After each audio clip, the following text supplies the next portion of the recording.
67세 전직 목수였던 저에게 40년 만에 다시 나타난 그 여교사. 복지관에서 우연히 마주친 순간부터 뭔가 낯익은 느낌이 들었어요. 하지만 그것이 40년 전 젊은 시절 스쳤던 인연이었다는 걸 알게 된 건 훨씬 나중의 일이었죠. 옆집으로 이사온 그녀와 매일 마주치며 점점 가까워지던 중 그녀가 간직하고 있던 낡은 사진 한 장이 모든 걸 바꿔놓았습니다. 과연 이 황혼의 나이에 찾아온 두 번째 사랑은 어떤 결말을 맞게 될까요? 안녕하세요. 오늘도 마음이야기 채널에 오신 것을 환영합니다. 사연자분의 본격적인 이야기가 시작되기 전 구독과 좋아요, 알림 설정 부탁드립니다. 그러면 앞으로 마음이야기 채널에 소개되는 감동 실화 사연을 계속 받아보실 수 있답니다. 그리고 영상을 끝까지 시청하시고 난 후 사연자분을 응원하는 따뜻한 댓글도 남겨주세요. 여러분의 댓글은 사연자분의 행복한 황혼 재혼 생활을 할 수 있는 원동력이 될 것입니다. 그럼 지금부터 오늘의 감동 사연 바로 시작하겠습니다. 저는 박상우라고 합니다. 올해 67세죠. 평생을 목수로 살아왔어요. 어릴 적부터 손재주가 좋다는 소리를 들었고 20살 때부터 본격적으로 목공 일을 시작했습니다. 테이블, 의자, 장롱, 책상까지 안 만들어 본 가구가 없을 정도였어요. 목수라는 직업을 선택한 건 우연이었습니다. 고등학교를 졸업하고 나서 뭘 해야 할지 막막했는데 동네에 목공소를 운영하시는 할아버지가 계셨거든요. 그분이 제 손을 보시더니 목수하기 좋은 손이라고 하시면서 일을 배워보라고 권하셨어요. 처음엔 별로 내키지 않았어요. 목수라는 게 그때만 해도 그리 좋은 직업으로 여겨지지 않았거든요. 하지만 막상 시작해보니 정말 재미있었어요. 나무를 다루는 일이 이렇게 매력적인 줄 몰랐습니다. 나무는 살아있는 재료였어요. 각각의 나무가 다른 성질을 가지고 있었고 그 성질을 파악해서 알맞은 용도로 사용하는 게 정말 중요했죠. 소나무는 부드럽지만 송진이 많아서 조심해야 했고 참나무는 단단하지만 가공하기 어려웠어요. 각 나무의 특성을 익혀가는 과정이 정말 흥미로웠습니다. 첫 번째 작품은 간단한 의자였어요. 할아버지가 옆에서 지켜보시면서 하나하나 가르쳐 주셨죠. 톱질하는 방법부터 대패질 못 박기까지 모든 걸 차근차근 배웠어요. 처음엔 손에 물집이 잡히고 상처가 나기도 했지만 점점 손에 익숙해졌습니다.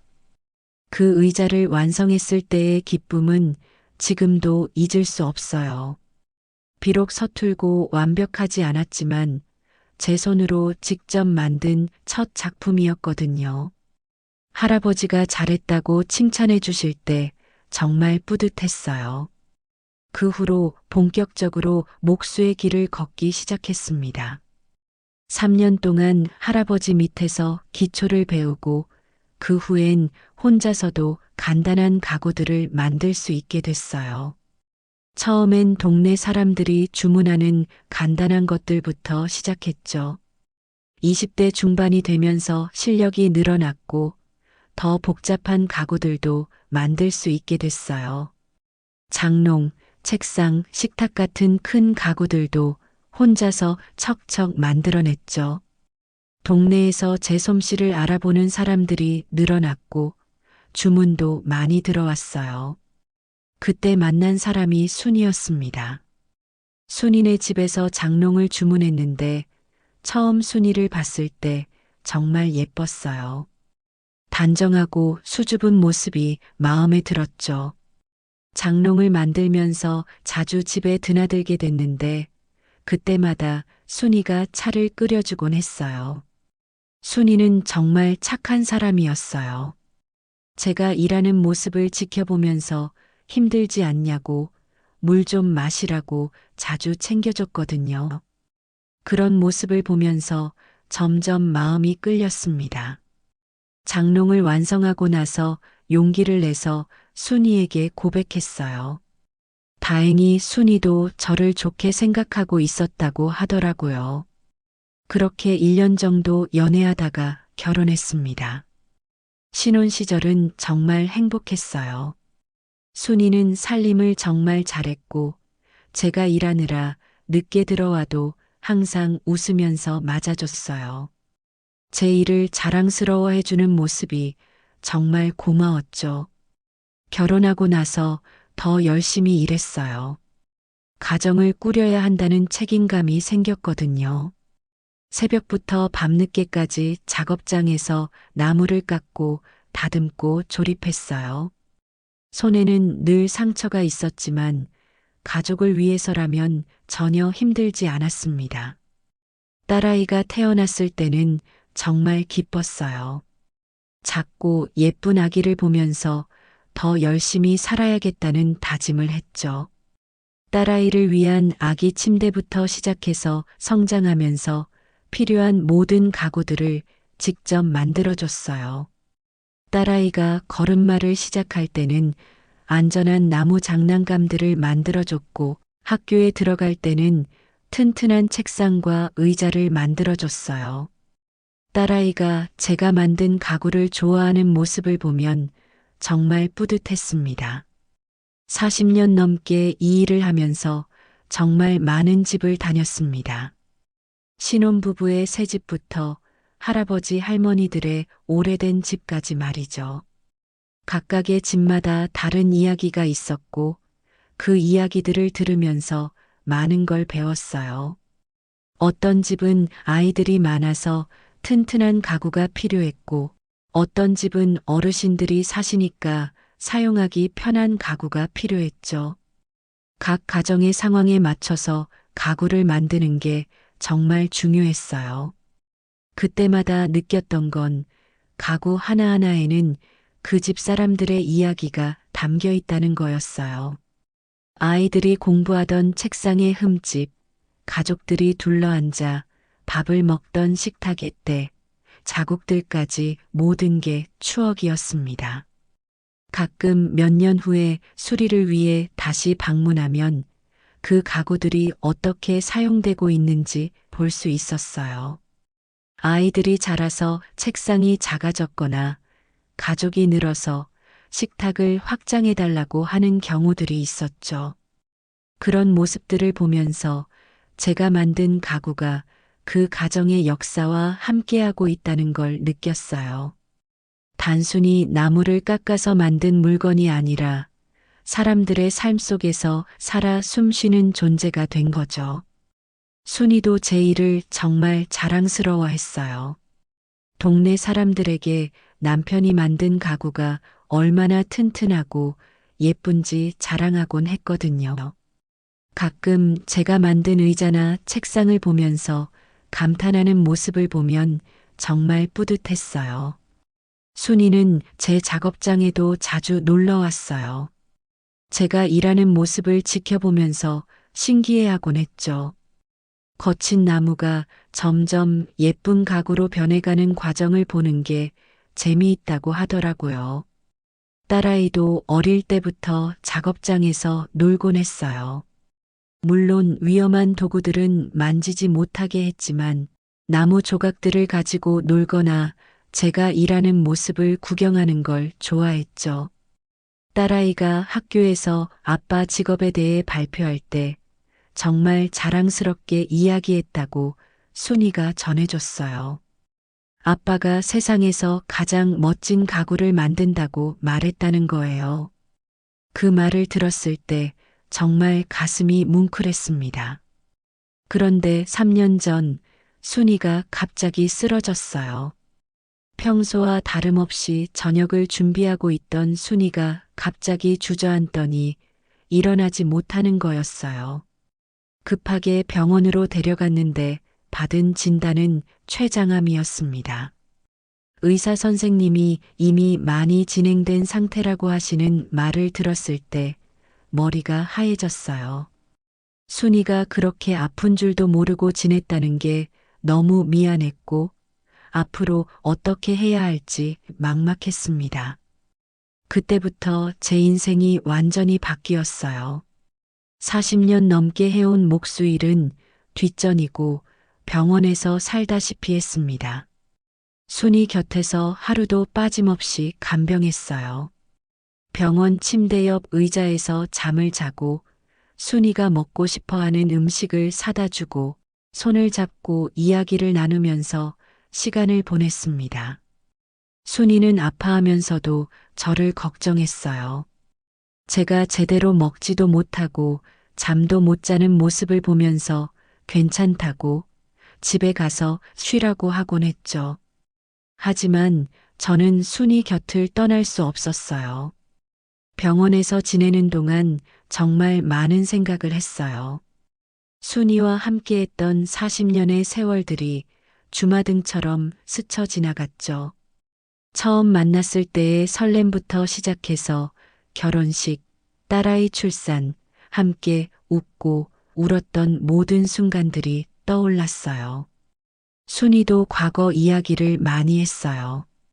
처음 저를 봤을 때 어떤 생각이었는지, 결혼하고 나서 어떤 마음이었는지, 딸아이를 키우면서 얼마나 행복했는지 등등 정말 많은 이야기를 나눴습니다. 그런 이야기들을 나누면서 저희가 정말 행복한 삶을 살았다는 걸 깨달았어요. 비록 부자는 아니었지만 서로를 사랑하고 딸아이를 잘 키우며 평범하지만 따뜻한 가정을 꾸려왔거든요. 순이는 6개월 동안 병원에 있으면서도 저를 걱정했어요. 자신보다 제가 혼자 남겨질 걸 더 염려하는 거였습니다. 아픈 몸으로도 제 손을 잡고 말했죠. 혼자서도 잘 살라고, 너무 외롭게 지내지 말라고 말이에요. 딸아이에게 너무 의존하지 말고 자신만의 삶을 찾으라고도 했어요. 딸아이도 딸아이 나름의 인생이 있으니까 아버지 때문에 고생하게 하지 말라고 당부했죠. 마지막 며칠은 정말 힘들었어요. 순이가 점점 약해지는 모습을 지켜보는 게 너무 괴로웠거든요. 하지만 끝까지 곁을 지켰습니다. 순이가 마지막 숨을 거둘 때까지 손을 놓지 않았어요. 마지막 순간에 순이가 제게 미소를 보내는 것 같았어요. 고맙다는 말을 하려는 것 같기도 했고, 잘 살라는 당부를 하는 것 같기도 했어요. 그 미소를 보면서 순이를 떠나보냈습니다. 순이를 떠나보낸 후 저는 완전히 무너졌습니다. 40년 넘게 함께했던 사람이 갑자기 사라지니까 뭘 해야 할지 모르겠더라고요. 아침에 일어나면 습관적으로 순이를 찾았어요. 밥을 먹을 때도 TV를 볼 때도 계속 옆자리를 쳐다봤습니다. 집 안 곳곳에 순이의 흔적이 남아 있었어요. 부엌에는 순이가 즐겨 쓰던 앞치마가 걸려 있고 화장대에는 순이의 화장품들이 그대로 놓여 있었죠. 옷장을 열면 순이의 옷에서 은은한 향기가 났어요. 그런 것들을 보면 눈물이 났습니다. 정말 순이가 없다는 게 실감이 나지 않았어요. 잠시 어디 갔다가 돌아올 것 같은 기분이었죠. 밤에 잠들기 전에는 순이가 옆에 누워 있을 것 같아서 자꾸 옆을 쳐다봤어요.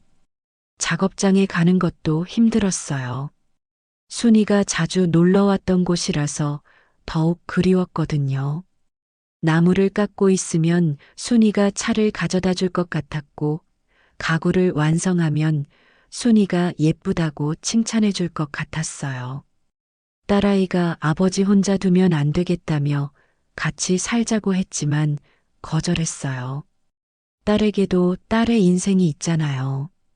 시집간 딸이 아버지 때문에 고생할 순 없죠. 딸아이 남편도 좋은 사람이지만 장인어른과 함께 사는 게 부담스러우실 거라는 생각이 들었어요. 그렇게 혼자 살기 시작했습니다. 처음 몇 달은 정말 힘들었어요. 밥도 제대로 못 먹고 잠도 못 잤습니다. 순이가 해주던 모든 일들을 혼자 해야 하니까 서툴기만 했어요. 빨래는 늘 덜 빠진 것 같았고 음식은 맛이 없었죠. 순이가 얼마나 많은 일을 하고 있었는지 그때서야 깨달았어요. 당연하게 여겼던 모든 것들이 사실은 순이의 사랑과 정성이었던 거죠. 가장 힘든 건 저녁 시간이었어요. 일하다 집에 돌아오면 텅 빈 집이 너무 적막했거든요. 혼자 먹는 저녁밥은 정말 맛이 없었어요. TV를 틀어놔도 소음일 뿐이었고 일찍 잠자리에 들어도 잠이 오지 않았습니다. 밤에 잠이 안 와서 뒤척이다가 순이와 함께 찍었던 사진들을 꺼내보곤 했어요. 신혼 시절 사진부터 딸아이가 태어났을 때, 딸아이 결혼식까지 정말 많은 사진들이 있었죠. 그 사진들을 보면서 순이와 함께했던 행복한 시간들을 떠올렸어요. 그때는 당연하게 여겼던 일상들이 얼마나 소중했는지 새삼 깨달았죠. 함께 웃고 함께 울었던 모든 순간들이 그리웠어요. 그러던 중 동네 복지관에서 봉사활동을 해보라는 권유를 받았어요. 집에만 있으니까 더 우울해진다는 거였습니다. 처음엔 별로 내키지 않았지만 하루하루가 너무 길어서 결국 나가보기로 했어요. 집에만 있으면 순이 생각만 나서 더 우울해졌거든요. 뭔가 다른 일을 해서 마음을 달래야겠다는 생각이 들었어요. 그래서 복지관에 가서 봉사활동을 시작하게 됐습니다. 복지관에는 저처럼 혼자 사는 어르신들이 많이 오셨습니다. 모두들 비슷한 처지라 그런지 서로 이해하고 위로해주는 분위기였어요. 배우자를 먼저 떠나보내신 분들, 자녀들이 멀리 살아서 외로우신 분들, 건강이 좋지 않으신 분들까지 다양했죠. 그분들이 사용하는 의자나 책상이 고장나면 제가 고쳐드렸어요. 오랫동안 목수일을 했으니까 간단한 수리는 식은 죽먹기였죠. 의자 다리가 흔들리면 못을 박아서 고정하고 책상 서랍이 잘 안 열리면 기름을 쳐서 부드럽게 만들어 드렸어요. 어르신들이 고맙다고 하실 때마다 마음이 조금씩 따뜻해졌어요. 누군가에게 도움이 된다는 게 이렇게 좋은 일인지 그때 처음 알았습니다. 순이가 살아있을 때는 당연하게 여겼던 건데 말이죠. 혼자 지내면서 사람들과의 소중함을 새삼 깨달았어요. 함께 이야기를 나누고 서로를 챙겨주고 웃음을 나누는 것들이 얼마나 중요한지 알게 됐죠. 복지관에서 봉사하는 시간이 점점 늘어났어요. 처음엔 일주일에 한두 번만 갔는데 나중엔 거의 매일 갔죠. 집에 혼자 있는 것보다 사람들과 함께 있는 게 훨씬 좋았거든요. 어르신들도 저를 반겨주셨고 복지관 직원들도 고마워했어요. 제가 고쳐드린 가구들을 보시면서 정말 솜씨가 좋다고 칭찬해 주시곤 했죠. 그런 말들을 들으면 기분이 좋아졌어요. 가끔 복잡한 수리가 필요한 경우에는 집에 가서 도구를 가져와서 고쳐드리기도 했어요. 전동 드릴이나 톱 같은 도구들이 필요할 때는 제 작업장에서 가져왔죠. 그런 일들을 하면서 점점 활력을 되찾아갔어요. 순이에 대한 그리움은 여전했지만 적어도 하루하루를 의미 있게 보낼 수 있게 됐거든요. 그렇게 복지관 봉사를 시작한 지 6개월쯤 지났을 때였어요. 평소처럼 고장난 의자를 고치고 있는데 누군가 제 뒤에서 말을 걸더라고요. 돌아보니 단정한 옷차림의 여성분이 서 계셨습니다. 깔끔하게 정리된 머리와 온화한 미소가 인상적이었어요. 나이는 저보다 조금 어려 보이셨고 품이 있는 모습이셨죠. 말하는 태도도 정중하고 차분했어요. 그분이 바로 이영옥 선생님이었어요. 나중에 알게 된 일이지만 영옥 선생님은 40년 동안 초등학교에서 아이들을 가르치다가 은퇴하신 분이었습니다. 저보다 3살 어린 64세셨죠. 영옥 선생님은 복지관에서 독서교실 봉사를 하고 계셨는데 그날 아이들이 앉을 의자가 부족해서 저에게 도움을 요청하신 거였어요. 몇 개의 의자가 고장나서 사용할 수 없는 상태였거든요. 저는 흔쾌히 도와드리겠다고 했어요. 의자들을 살펴보니 다리가 부러지거나 등받이가 헐거워진 것들이었는데 간단한 수리로도 충분히 고칠 수 있는 상태였죠. 영옥 선생님은 제가 일하는 모습을 지켜보시면서 신기해 하셨어요. 능숙하게 도구를 다루는 모습이나 정확하게 문제점을 파악하는 모습을 보시면서 정말 전문가시라고 하시더라고요. 의자들을 모두 고치고 나니 영옥 선생님이 정말 고맙다고 인사하시면서 따뜻한 차 한 잔까지 건네주셨죠. 오랫동안 혼자 지내다 보니까 이런 작은 친절도 마음에 크게 와 닿았어요. 그분의 목소리는 부드러웠습니다. 아마 오랫동안 아이들을 가르치셔서 그런 것 같았어요. 말하는 방식도 차분하고 정중했죠. 제가 투박한 말투로 대답해도 끝까지 들어주시는 모습이 인상적이었습니다. 순이도 그런 사람이었거든요. 제가 아무리 서툴게 말해도 끝까지 들어주고 이해해주는 사람이었어요. 영옥 선생님에게서 그런 따뜻함이 느껴졌습니다. 그날 이후로 복지관에서 자주 마주쳤어요. 저는 수리 봉사를, 영옥 선생님은 독서 교실을 담당하셨으니까 자연스럽게 만날 기회가 많았죠. 처음엔 그냥 인사만 나누는 사이였는데 점점 이런저런 이야기를 하게 됐습니다. 영옥 선생님은 정말 박식하셨어요. 책을 많이 읽으셔서 그런지 다양한 주제에 대해 해박한 지식을 가지고 계셨죠. 교육에 대한 이야기는 물론이고 문학, 역사, 사회 문제까지 정말 많은 것들을 알고 계셨어요.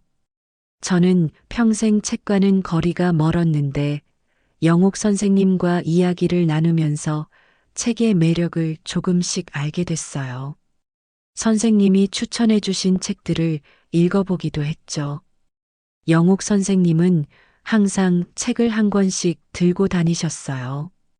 오래된 책이었는데 표지가 많이 낡아 있었죠. 가끔 쉬는 시간에 그 책을 읽으시는 모습을 봤는데 뭔가 소중한 걸 다루는 것 같은 느낌이었습니다. 책장을 넘기는 손길이 정말 조심스러웠거든요. 마치 오래된 보물을 다루는 것 같았어요. 나중에 알게 된 일이지만 그 책은 돌아가신 남편분과 함께 읽었던 시집이었어요. 어느 날은 제가 망가진 책꽂이를 고치고 있는데 영옥 선생님이 옆에서 지켜보고 계셨어요. 그러시더니 제 손을 보면서 말씀하시는 거예요. 이런 손으로 평생 가정을 지키셨겠다고, 정말 고생 많이 하셨을 거라고 말이에요. 그 말을 들으니까 가슴이 뭉클했어요. 순이도 가끔 그런 말을 해줬거든요. 제 거칠어진 손을 보면서 수고했다고, 고맙다고 말이죠. 영옥 선생님의 말투에서 그때의 순이가 느껴졌습니다. 따뜻하고 이해심 많은 여성의 마음이 전해져 왔어요. 제가 평생 해온 일을 인정해주고 격려해주는 마음이 정말 고마웠죠. 복지관 다른 어르신들도 저희 둘을 보시더니 농담을 하기 시작했어요. 박 선생님하고 이 선생님이 잘 어울린다고, 커플 같다고 말씀하시는 거예요. 처음엔 당황스러웠지만 영옥 선생님이 웃으면서 넘어가시니까 저도 따라 웃었습니다. 그런데 이상했어요. 그런 농담을 들을 때마다 마음 한구석이 간지러운 기분이 들었거든요. 순이를 떠나보낸 지 3년이 지났지만 다른 여성에게 이런 감정을 느낄 줄은 몰랐어요. 처음엔 죄책감도 들었지만 점점 자연스러운 마음으로 받아들이게 됐습니다. 순이도 저에게 혼자 살지 말라고 했으니까 이런 감정을 갖는 것도 나쁘지 않다는 생각이 들었어요. 영옥 선생님의 꼼꼼한 성격도 마음에 들었습니다. 독서 교실을 준비하실 때 보면 정말 세심하게 챙기셨어요. 아이들 한 명 한 명의 이름까지 다 외우고 계셨죠. 각 아이들의 성격이나 특성까지 파악해서 그에 맞는 책을 추천해 주시는 모습을 보면 역시 40년 동안 교사를 하신 분답다는 생각이 들었어요. 아이들을 정말 사랑하시는 마음이 느껴졌죠. 가끔 영옥 선생님과 이야기를 나누다 보면 시간 가는 줄 몰랐습니다. 교육에 대한 이야기부터 요즘 젊은 사람들 이야기까지 정말 다양한 주제로 대화했어요. 혼자 지내면서 이렇게 긴 대화를 나눈 건 정말 오랜만이었죠. 영옥 선생님은 정말 박식하셨고 이야기를 재미있게 하는 재주도 있으셨어요. 복잡한 내용도 쉽게 설명해 주시곤 했죠. 제가 이해하지 못하는 부분이 있으면 다른 예를 들어서 설명해 주시기도 했어요. 저도 몫으로서의 경험담들을 들려드렸어요. 40년 넘게 일하면서 겪었던 재미있는 일들, 어려웠던 일들, 보람 있었던 일들을 이야기해 드렸죠. 영옥 선생님이 정말 재미있어 하시면서 들어주셨어요. 그렇게 지내다 보니 영옥 선생님에 대해 조금씩 알게 됐어요.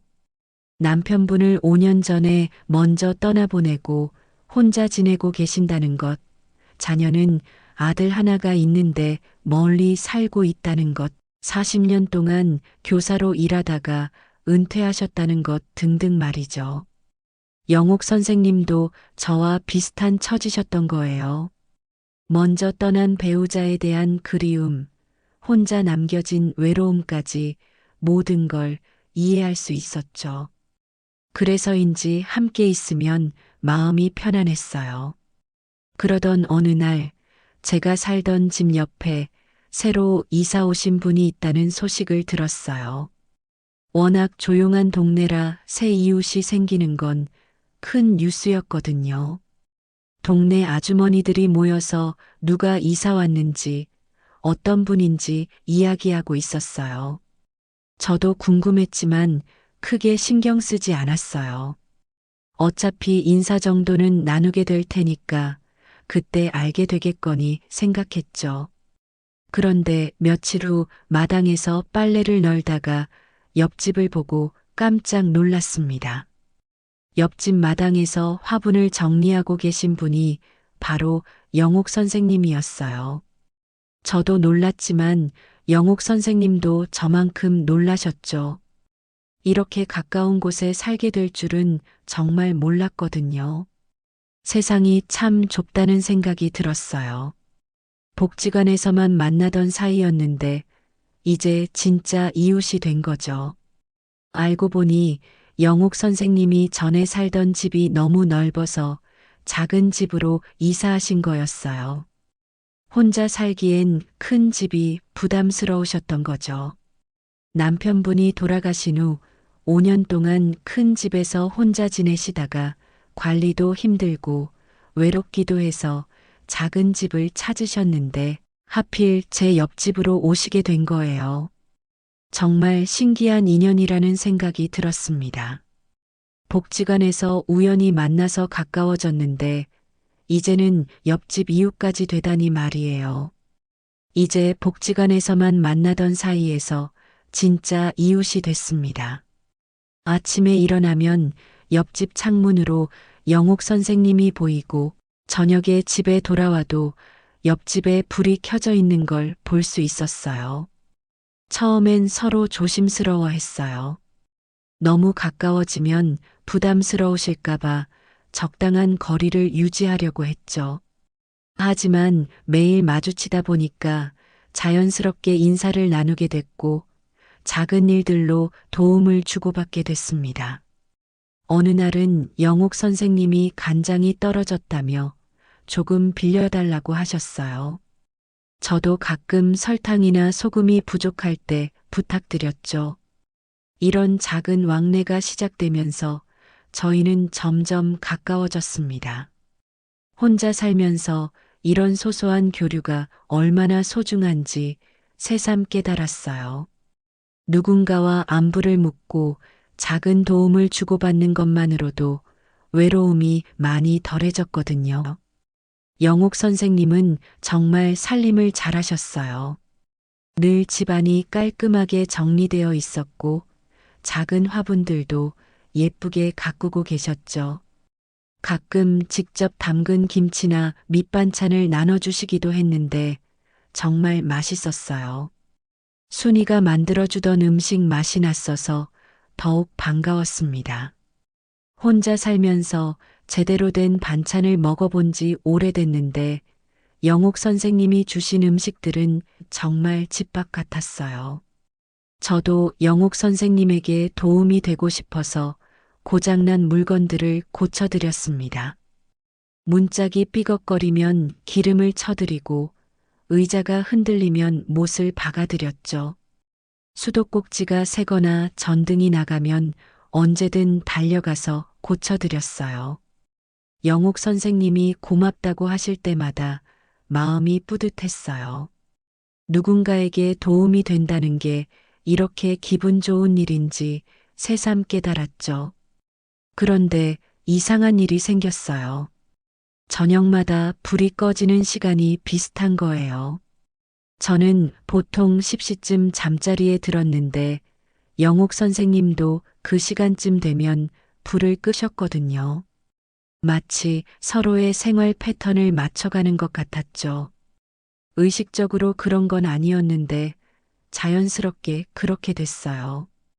가끔 밤늦게 잠이 안 와서 창가에 앉아 있으면 옆집에도 불이 켜져 있었어요. 영옥 선생님도 잠이 안 오시나 보다 싶었죠. 그럴 때면 왠지 혼자가 아닌 것 같은 기분이 들었습니다.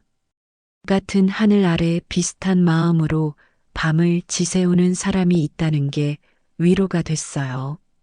완전히 혼자가 아니라는 느낌이었죠.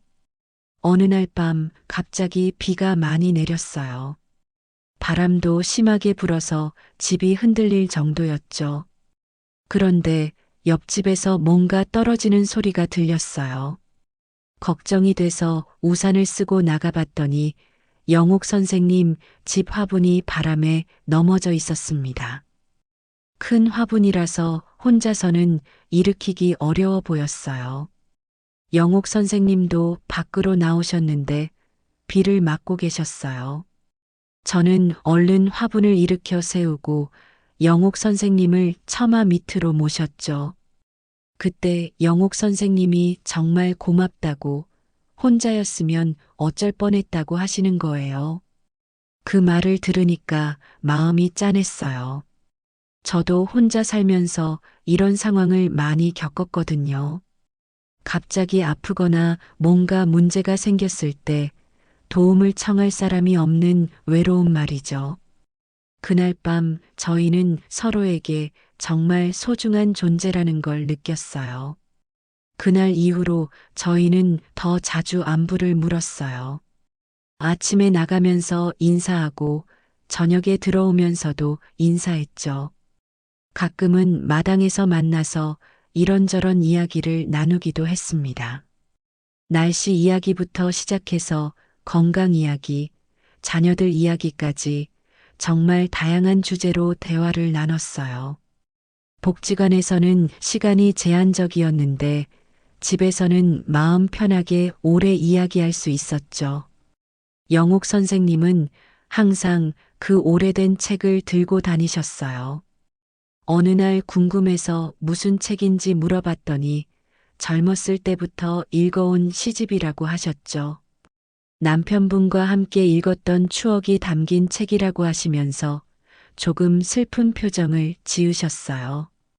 그 책을 보면 돌아가신 남편분이 생각난다고 하시더라고요. 저도 다락방에 순이와의 추억이 담긴 물건들을 보관하고 있었거든요. 나무 상자 안에 순이가 써준 편지들이 고이 접혀서 들어 있었죠. 가끔 그 편지들을 꺼내서 읽으면 순이의 목소리가 들리는 것 같았어요. 영옥 선생님과 저는 서로의 아픔을 이해하고 있었습니다. 먼저 떠난 배우자에 대한 그리움, 혼자 남겨진 외로움까지 모든 걸 공감할 수 있었죠. 그래서인지 함께 있으면 마음이 편안했어요. 굳이 많은 말을 하지 않아도 서로의 마음을 이해할 수 있었습니다. 어느 날 영옥 선생님이 복지관에서 그 시집을 읽고 계셨는데 바람에 책이 열리면서 사진 한 장이 떨어졌어요. 저는 그냥 주워드리려고 했는데 그 사진을 보고 깜짝 놀랐습니다. 오래된 흑백 사진이었는데 여러 사람이 함께 찍은 단체 사진이었어요. 그런데 그 사진 뒤쪽에 서 있는 젊은 남자가 저와 너무 닮았던 거예요. 아니, 그게 바로 젊은 시절의 저였습니다. 40년 전 제 모습이 그 사진 속에 있었던 거예요. 정말 놀라웠어요. 어떻게 영옥 선생님이 제가 나온 사진을 가지고 계실 수 있는 건지 이해가 안 됐거든요. 영옥 선생님도 제 표정을 보시더니 사진을 다시 자세히 보셨어요. 그러시더니 깜짝 놀라는 표정을 지으시는 거예요. 혹시 40년 전에 목공 기술 강습을 받으신 적이 있냐고 물어보시더라고요. 그때서야 기억이 났어요.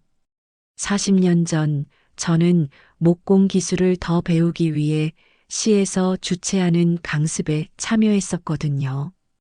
그때 같은 건물에서 교사 연수가 있었는데 점심시간에 함께 사진을 찍었던 기억이 있었어요.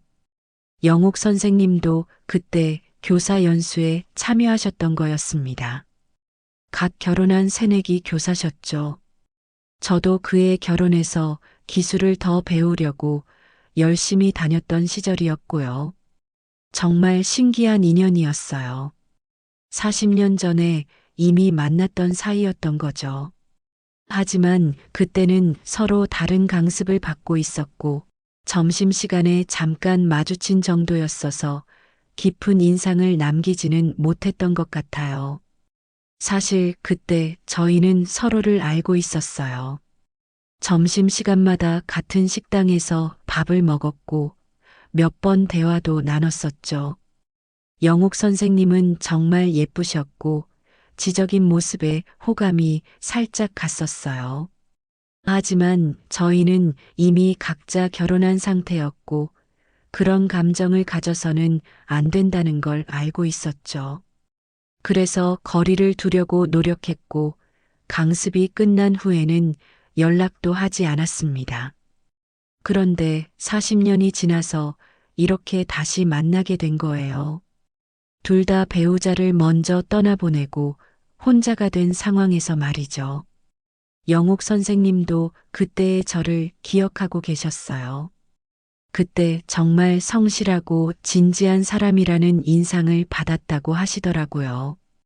저도 영옥 선생님의 상냥한 미소와 따뜻한 말투를 기억하고 있었어요. 40년이 지났지만 그때의 첫인상이 여전히 남아 있었던 거죠.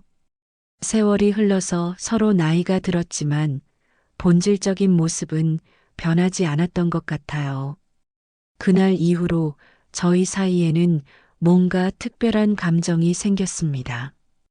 단순한 이웃이나 봉사 동료가 아니라 40년 전부터 인연이 있었던 사이라는 걸 알게 된 거죠.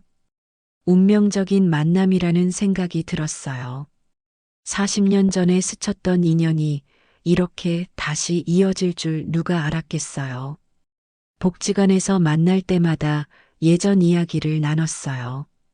40년 전 그 시절의 추억들, 각자의 결혼 생활, 자녀들 이야기까지 정말 많은 대화를 나눴습니다.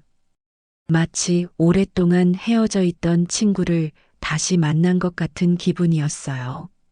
40년 전에 못다한 이야기들을 지금에서야 나누는 것 같았죠.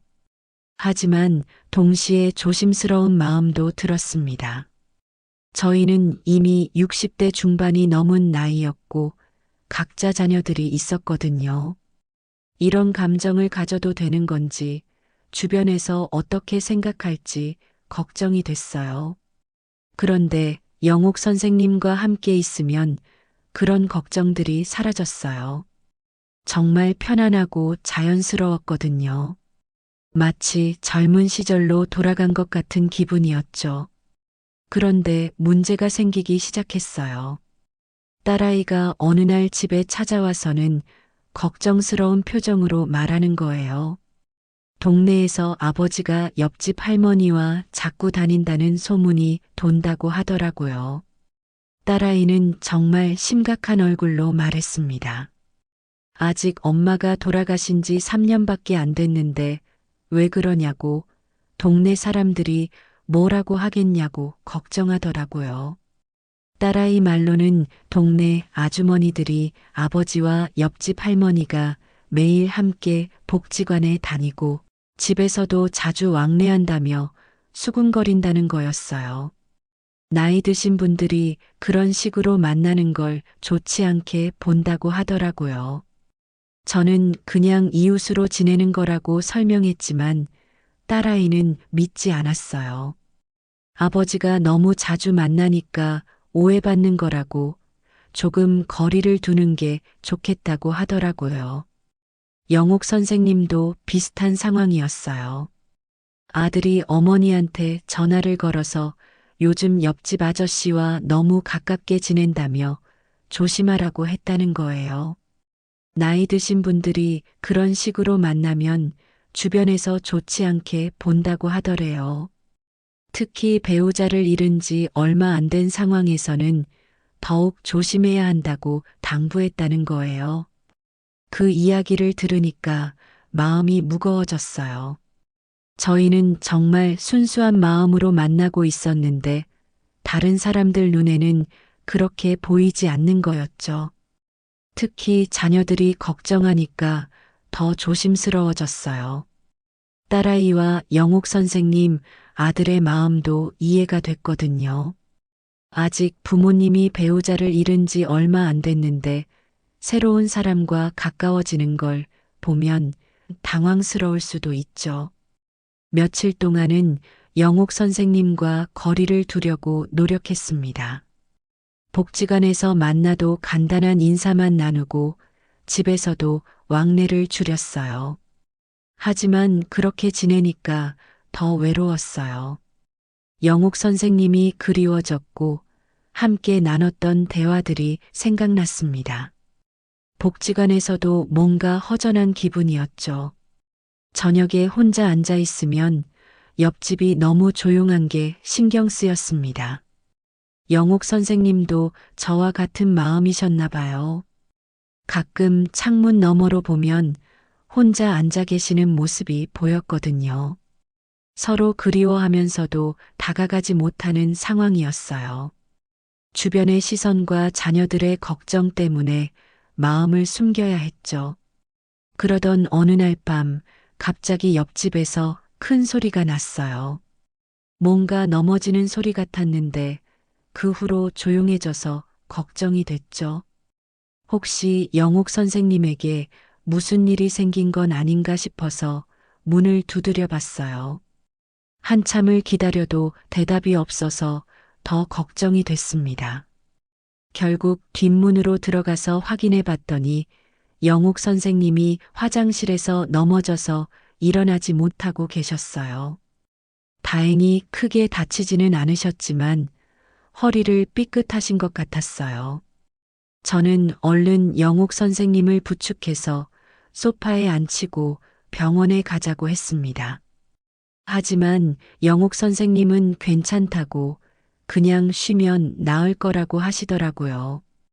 그래도 걱정돼서 그날 밤 내내 옆집을 지켜봤어요.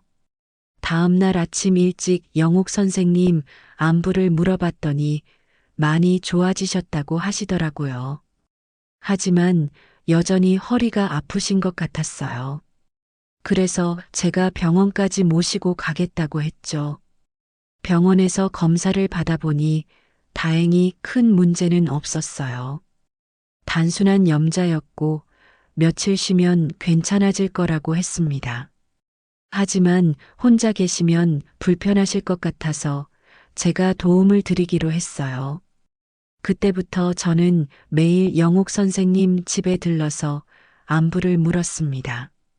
장도 봐드리고 간단한 집안일도 도와드렸어요. 영옥 선생님이 정말 고맙다고 하시면서 눈물을 글썽이시는 걸 보니까 마음이 아팠어요. 그런 일을 계기로 저희는 더 가까워졌습니다. 이제 자녀들 눈치를 보는 것보다 서로를 챙기는 게 더 중요하다는 생각이 들었어요. 나이가 들면서 언제 무슨 일이 생길지 모르는데 혼자 있으면 정말 위험하거든요.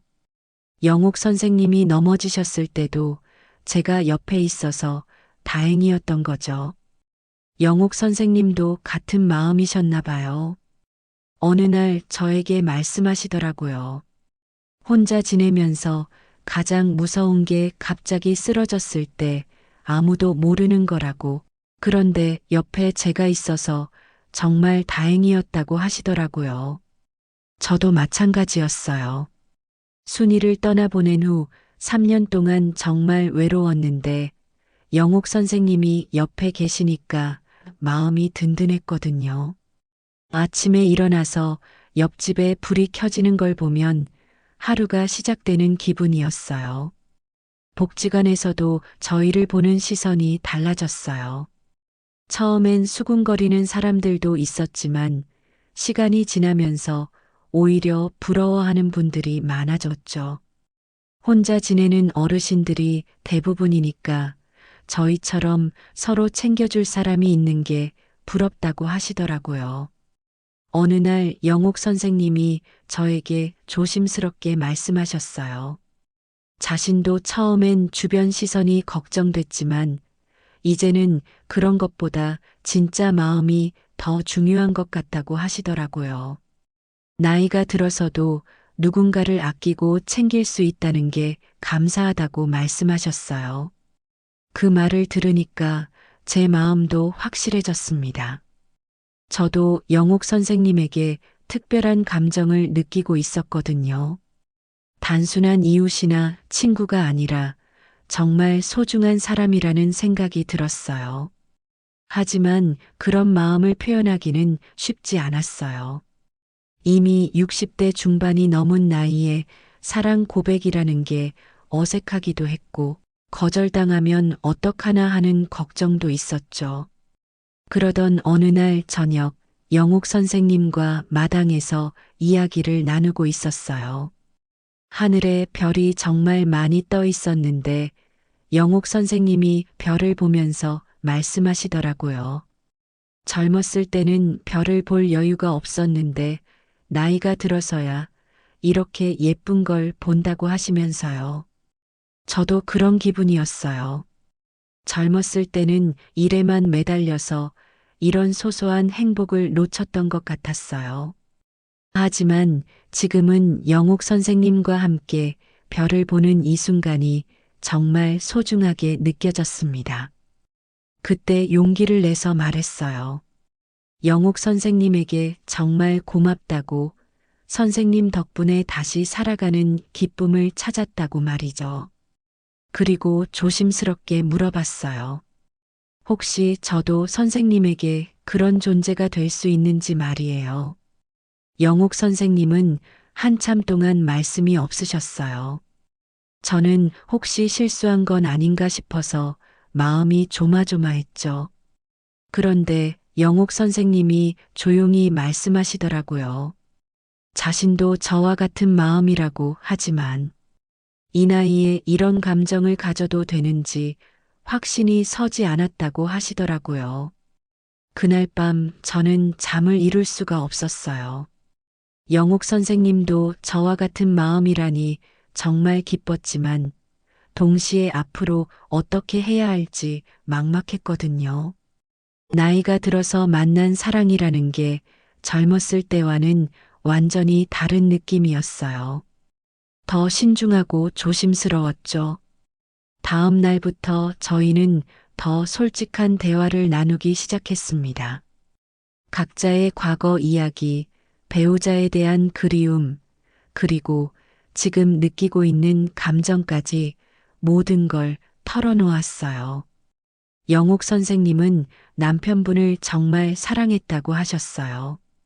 하지만 5년이 지나면서 그리움은 남아있지만 새로운 사람에 대한 마음도 생길 수 있다는 걸 깨달았다고 하시더라고요. 저도 마찬가지였어요. 순이에 대한 사랑은 변하지 않지만 영옥 선생님에 대한 마음은 또 다른 종류의 사랑이라는 생각이 들었거든요. 그런 대화를 나누면서 저희는 점점 확신을 갖게 됐어요. 이 나이에도 사랑할 수 있다는 것, 그리고 그런 마음을 부끄러워할 필요가 없다는 것 말이죠. 어느 날 영옥 선생님이 그 오래된 시집을 저에게 보여주시면서 말씀하셨어요. 40년 전 사진을 보관했던 이유가 단순히 추억 때문만은 아니었다고 하시더라고요. 그때 저에게 느꼈던 묘한 감정을 잊을 수 없어서 간직하고 있었다고 말씀하셨어요. 저도 깜짝 놀랐어요. 40년 전에 영옥 선생님이 저에게 그런 마음이 있었다니 전혀 몰랐거든요. 만약 그때 저희가 모두 미혼이었다면 어떻게 됐을까 하는 생각도 들었지만 지금 이 순간이 더 소중하다는 생각이 들었어요. 그날 저는 다락방에 올라가서 순이의 편지들을 꺼내봤습니다. 오랫동안 간직해온 소중한 추억들이었지만 이제는 새로운 사랑을 시작할 때가 된 것 같았어요. 순이도 저에게 혼자 살지 말라고 했으니까 이해해 줄 거라는 생각이 들었죠. 영옥 선생님과 저는 서로의 마음을 확인한 후 더 당당해졌어요. 복지관에서도 자연스럽게 함께 다녔고 동네에서도 당당하게 함께 걸었죠. 물론 여전히 수군거리는 사람들은 있었지만 신경 쓰지 않기로 했어요. 저희의 행복이 더 중요하다는 생각이 들었거든요. 하지만 가장 큰 문제는 자녀들이었어요. 딸아이는 여전히 못마땅해했고 영옥 선생님 아들도 마찬가지였죠. 그래서 저희는 아예 공식적으로 만나고 있다는 걸 알리기로 했어요. 어느 날 딸아이를 집으로 불러서 솔직하게 이야기했습니다. 영옥 선생님과 사랑하는 사이가 됐다고, 그리고 결혼까지 생각하고 있다고 말했어요. 딸아이는 정말 놀라면서 반대했지만 저는 단호하게 말했어요. 나이가 들었다고 사랑할 권리가 없는 건 아니라고, 남은 인생을 혼자 외롭게 살고 싶지 않다고 말이죠.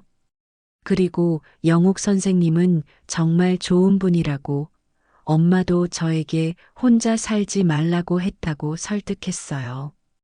딸아이는 한참 동안 말이 없더니 한숨을 쉬면서 말하더라고요. 아버지가 행복하면 자신도 좋지만 너무 성급하게 결정하는 건 아닌지 걱정된다고 말이에요. 그래도 완전히 반대하지는 않았어요. 아버지가 혼자 지내는 걸 항상 걱정했기 때문에 누군가 곁에 있어주면 좋겠다는 생각도 있었던 것 같아요. 영옥 선생님도 아들에게 같은 이야기를 하셨대요. 처음엔 아들이 많이 놀랐지만 어머니가 혼자 지내시는 걸 항상 걱정했기 때문에 결국은 이해해줬다고 하시더라고요. 그렇게 자녀들의 동의를 얻은 후 저희는 본격적으로 결혼 준비를 시작했어요. 물론 젊은 사람들처럼 성대하게 할 생각은 없었지만 그래도 의미 있는 결혼식을 하고 싶었거든요. 동네 작은 마을회관을 빌려서 조촐한 결혼식을 올리기로 했어요. 복지관에서 함께 봉사했던 어르신들과 가족들만 초대해서 정말 소박하지만 따뜻한 결혼식을 계획했죠. 결혼식 전날 밤, 저는 다락방에서 순이의 편지들을 마지막으로 읽어봤어요. 그리고 작은 화로에 태워서 보냈습니다. 순이에게 감사하다고, 이제 새로운 사랑을 시작하겠다고 마음속으로 인사했어요. 영옥 선생님도 그 오래된 시집에서 40년 전 사진을 빼내서 새로운 사진으로 바꾸셨대요. 저희가 복지관에서 함께 찍은 사진으로 말이죠. 과거에서 현재로 그리고 미래로 나아가는 상징적인 의미였어요. 드디어 결혼식 날이 왔어요. 67세와 64세의 황혼 결혼식이었지만 정말 감동적이었습니다. 마을회관은 작았지만 따뜻한 축복으로 가득했어요. 복지관 어르신들이 모두 와서 축하해 주셨고 딸아이와 영옥 선생님 아들도 진심으로 축복해 줬어요. 처음엔 걱정했던 자녀들도 저희가 정말 행복해하는 모습을 보면서 마음을 열어줬던 것 같아요. 결혼 선서를 할 때 정말 감격스러웠어요. 젊었을 때는 못 잡았던 손을 이제야 잡을 수 있게 됐다고 말씀드렸더니 영옥 선생님도 눈물을 글썽이시더라고요. 나이가 들었다고 사랑이 끝나는 건 아니라고 오히려 더 깊고 진실한 사랑을 할 수 있다고 말씀하셨어요. 그날 밤 저희는 새로운 시작을 다짐했어요. 각자의 집에서 살던 외로운 시간들은 이제 끝이고 함께 만들어갈 행복한 시간들이 기다리고 있다는 생각에 마음이 벅찼습니다. 결혼 후의 생활은 정말 달콤했어요. 아침에 일어나면 옆에 영옥 선생님이 계시고 저녁에 집에 돌아가면 따뜻한 밥상이 차려져 있었죠. 혼자 지낼 때는 상상도 못했던 행복이었어요. 매일이 신혼 같았습니다. 67세와 64세의 나이에도 불구하고 정말 설레고 행복했어요. 영옥 선생님은 정말 살림을 잘하셨어요. 제가 좋아하는 음식들을 기억해서 자주 해주셨고, 제 옷도 깔끔하게 정리해 주셨죠. 저도 영옥 선생님을 위해 집안에 고장난 것들을 모두 고쳤어요. 문짝, 의자, 책상까지 모든 게 새 것처럼 됐죠. 영옥 선생님이 편하게 생활하실 수 있도록 집 안구조도 조금씩 바꿔드렸어요. 복지관 봉사도 함께 다녔어요. 이제는 부부가 되어서 더 당당하게 함께 활동할 수 있었죠. 다른 어르신들도 저희를 보시면서 부러워하셨어요. 혼자 지내는 분들이 많으니까 저희처럼 서로 의지할 수 있는 사람이 있다는 게 정말 부럽다고 하시더라고요. 가끔 젊은 부부들을 보면 저희와 비교가 됐어요. 젊은 사랑은 열정적이고 뜨겁지만 저희의 사랑은 더 깊고 안정적이었거든요. 서로의 아픔을 이해하고 남은 시간의 소중함을 알고 있으니까 더 간절하게 사랑할 수 있었어요. 영옥 선생님과 함께하는 하루하루가 정말 소중했습니다.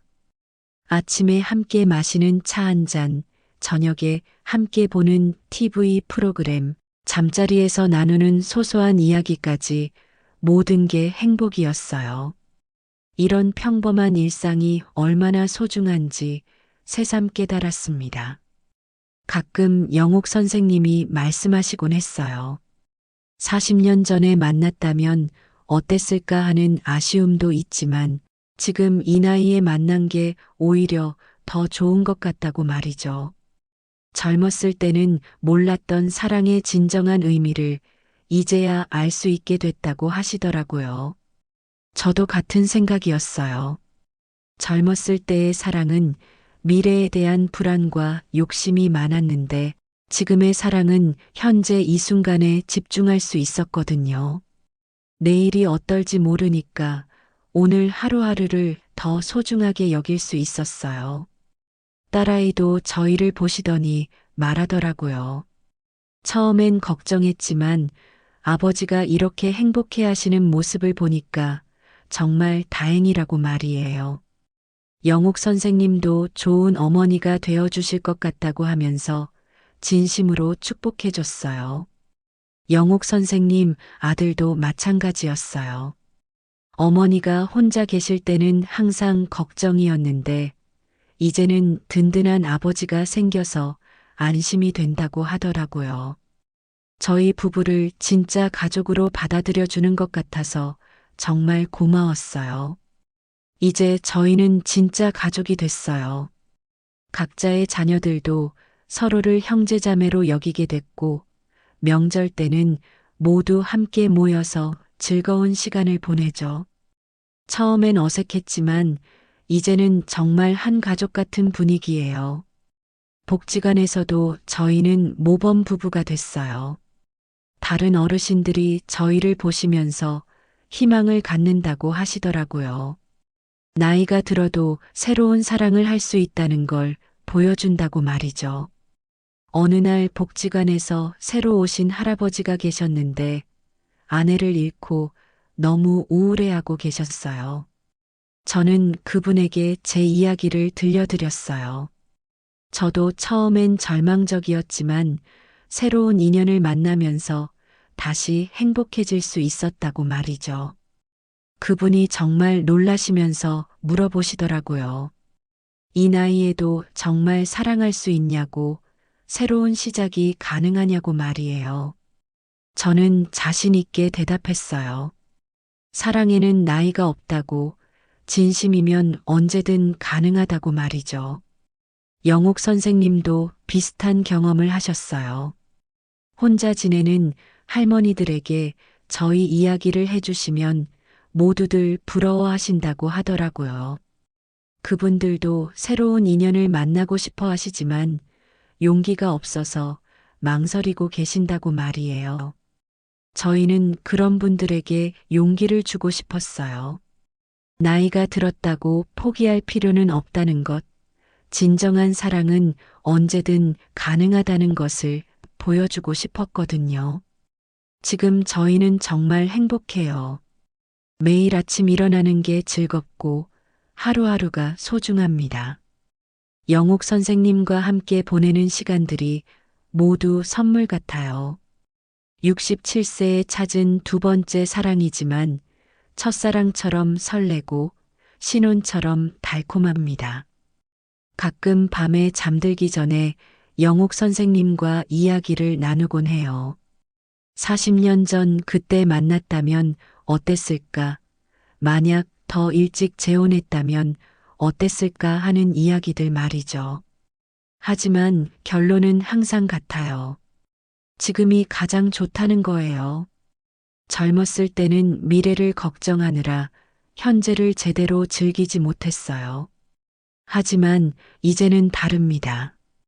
남은 시간이 얼마나 될지 모르지만 그 시간을 영옥 선생님과 함께 보낼 수 있다는 것만으로도 충분히 행복해요.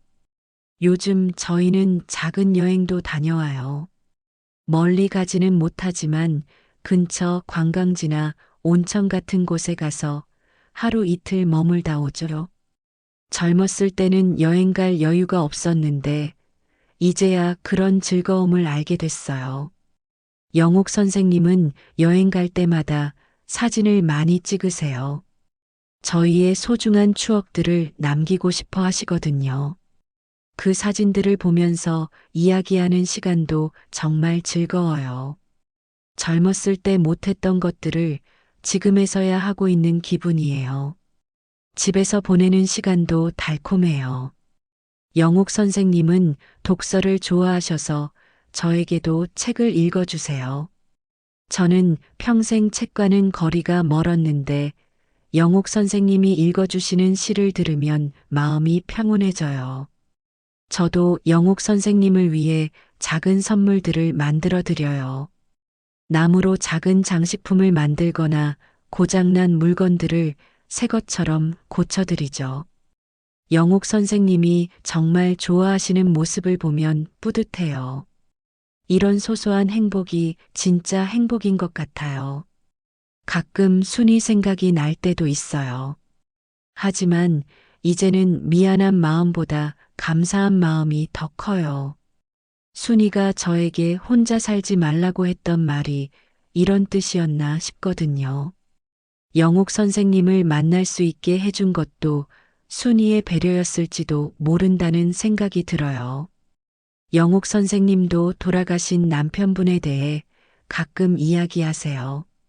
하지만 역시 그리움보다는 감사함을 더 많이 표현하시죠.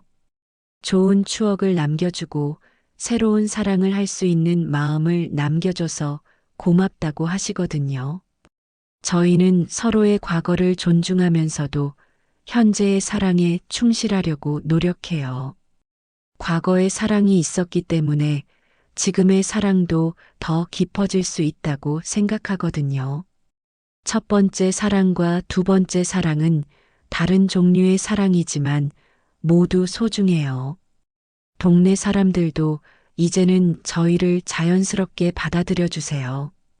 처음엔 수군거리던 분들도 저희가 정말 행복해하는 모습을 보시면서 축복해 주시게 됐어요. 오히려 부러워하시는 분들이 더 많아졌죠. 복지관에서도 저희는 다른 어르신들에게 희망을 주는 존재가 됐어요. 혼자 지내시는 분들이 저희를 보시면서 용기를 얻는다고 하시거든요. 저희도 그런 역할을 할 수 있어서 보람을 느껴요. 이제 저는 확신해요. 사랑에는 정말 나이가 없다는 것을 말이죠. 67세에 만난 두 번째 사랑이지만 첫사랑처럼 설레고 신혼처럼 달콤해요. 오히려 젊었을 때보다 더 간절하고 진실한 사랑을 하고 있다고 생각해요. 영옥 선생님과 함께하는 매일이 기적 같아요. 40년 전 스쳤던 인연이 이렇게 아름다운 사랑으로 이어질 줄 누가 알았겠어요. 정말 인생은 끝까지 살아봐야 한다는 말이 맞는 것 같아요. 앞으로 저희에게 얼마나 많은 시간이 남아있을지는 모르겠어요. 하지만 그 시간이 하루든 10년이든 상관없어요.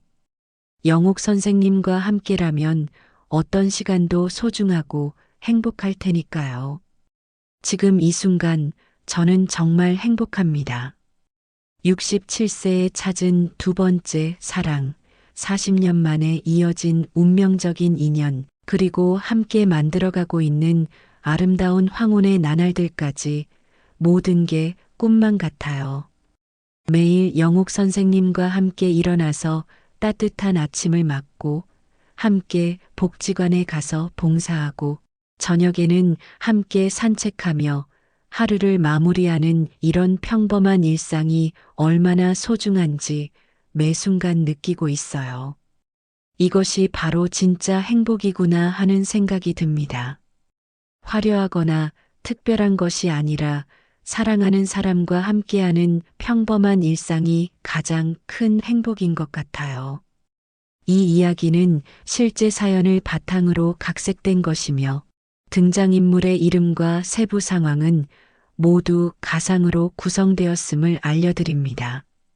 하지만 이런 기적 같은 사랑이 우리 주변에서 실제로 일어나고 있다는 것, 그리고 진정한 사랑은 나이를 뛰어넘는다는 것만큼은 분명한 사실인 것 같습니다. 끝까지 들어주셔서 정말 감사합니다.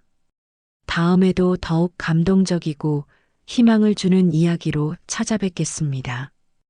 여러분 모두 사랑하는 사람들과 행복한 시간 보내시기 바라며 오늘 하루도 따뜻하고 좋은 일만 가득하시길 바랍니다. 감사합니다.